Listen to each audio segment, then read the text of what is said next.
All right, so in this video today, we're going to be talking about how you can get started. So you may be an international optometrist watching this video, and you could fit into one of the two things.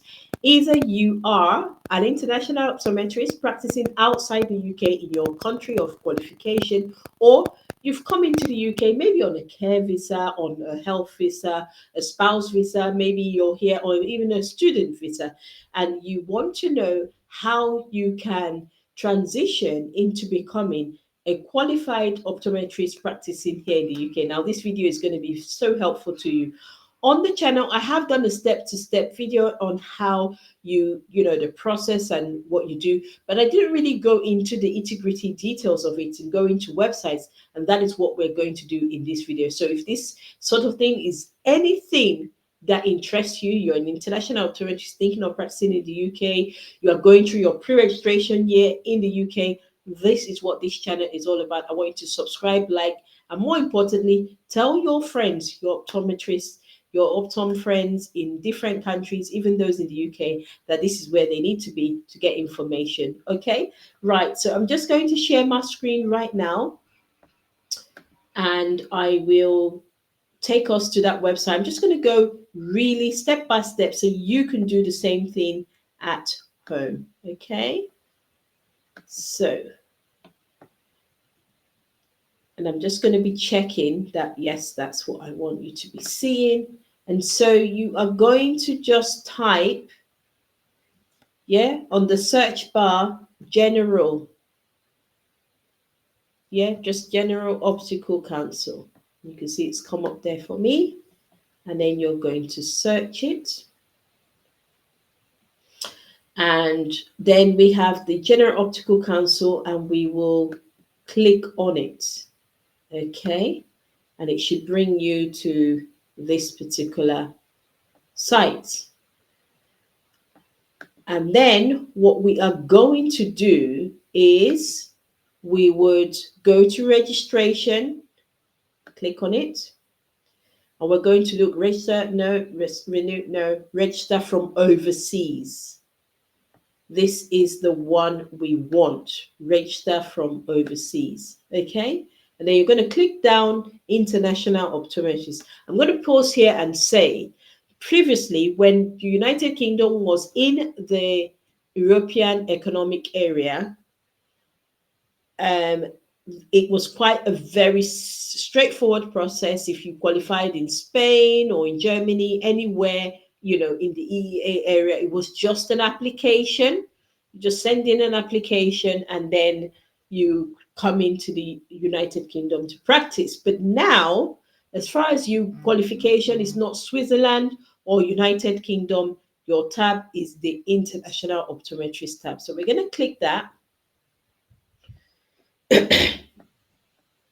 And then you can see the International Optometrist information. And it starts with asking and telling us who can apply. It's really important that, you may be qualified in your country, but do you really qualify to apply? Let's see what the prerequisites are. Number one, you should have taken an undergraduate degree or a postgraduate degree, whichever one, full-time or part-time, and had that qualification, an optometry, so BSc optometry or postgraduate optometry, whichever one, doctor of optometry, just the optometry degree. Okay, and you need to be legally qualified to practice in a country outside the United Kingdom.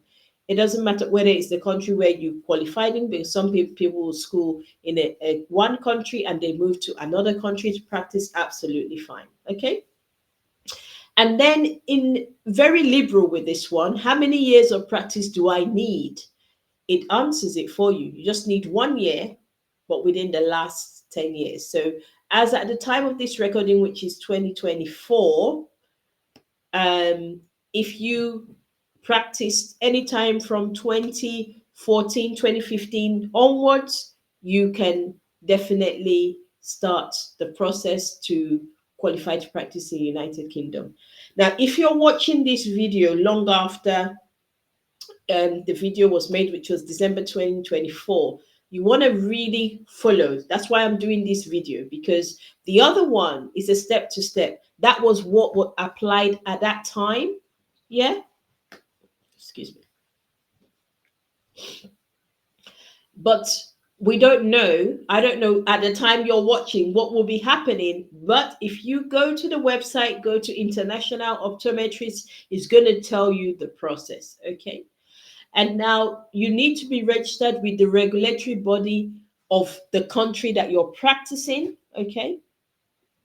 And then you need to do an English exam. It's called the IELTS academic. There are two. The general, if you're coming to the UK on a spouse visa and all that, you need to take the general one, or some tourists, some other people coming into the country, maybe for work, high skilled visa, they need to take, the IELTS. But for you as an optometrist, it is the academic one. Okay. The academic one. Now, whether you have a degree that was taught in English and all, you need to take the IELTS. And if you're not sure, maybe because you qualified in Australia or somewhere, outside the EEA, but it's sort of maybe inside the EEA, but it's an English speaking country, what you need to do is just to email them. Email the General Optical Council and say, do I still need to take the IELTS? And they would advise you whether you need to or whether you don't need to. Okay.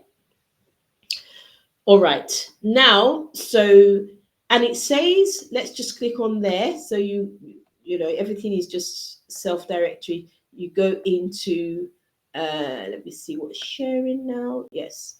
So you go into the IELTS and then you book a test. Okay. Now, just so you know that the IELTS is it has 4 parts.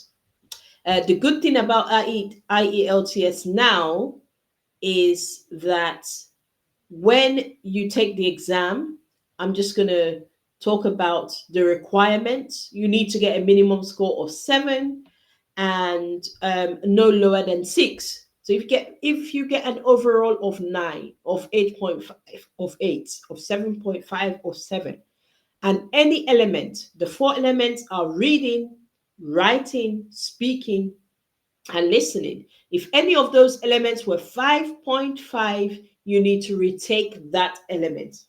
The good thing is, hopefully it's available in all countries, but I know that in Nigeria, if you take the exam and you miss an element, you can resit only that element. And I want to believe that the IELTS is, general in their standards, so which is a good thing. Okay. But you need to get no lower than 7 in the speaking aspect of it. And I think that makes perfect sense, isn't it?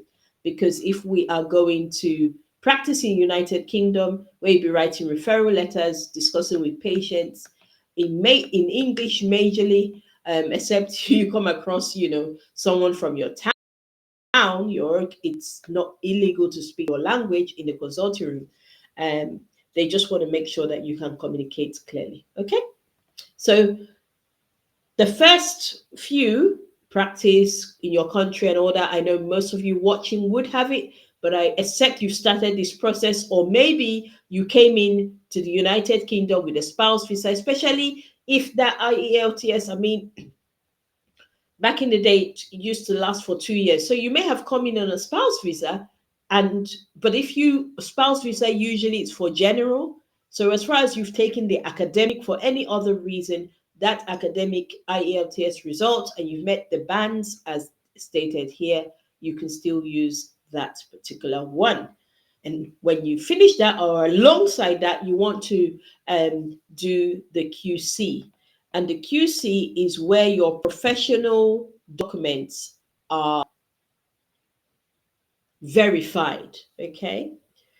So they verify your qualifications. You send in, you put your name, address, email, you go through the process, you submit your degree, and they will then contact your university to confirm that that particular result is authentic. And I want to say here that if you go in and you do not see the name of your university All you need to do is you can use, they've got this, hey, need any help? Or you can email them. You can actually just do that and say, I'm doing from the General Optical Council. They can see it. There's all there for you. Welcome, General Optical Council applicant. And my university is not there. They ask you for your university name and then they will add it to the list. It's quite a new system that they're using now. So they're as new people coming from different countries, from different universities, they keep on building that list. Okay. All right. So you've got all that done, and then it's now time to apply. Okay. So you know that you've done the initials, it's now time to apply. And that is where you go into the self-assessment form. Okay, right. So that this video is not too long, that is where we'll be stopping this video today. If you have any questions, I think it's quite self-explanatory. You can ask, and it doesn't matter. It may be that you're past this level and you have some questions, still ask. And obviously, if you feel that you are getting ready, going through, getting ready for your interview or your pre-registration visits, and you need the academy to help with preparation, mock interviews, tutorials, absolutely. Go ahead and check the link below, or you can go send an email to info@acnacademy.com, or you can see the number displayed on the screen there. You can send us a WhatsApp chat. Okay. Now, if this video was helpful to you at all, I want you to like it and share it to your community. Most of you have got platforms. Share the video, and if you have any questions, put it in the comments below, and we'll be answering that immediately. I want to thank you very much for watching, and I hope you have a smooth sail to UK qualification. I'll see you in the next video.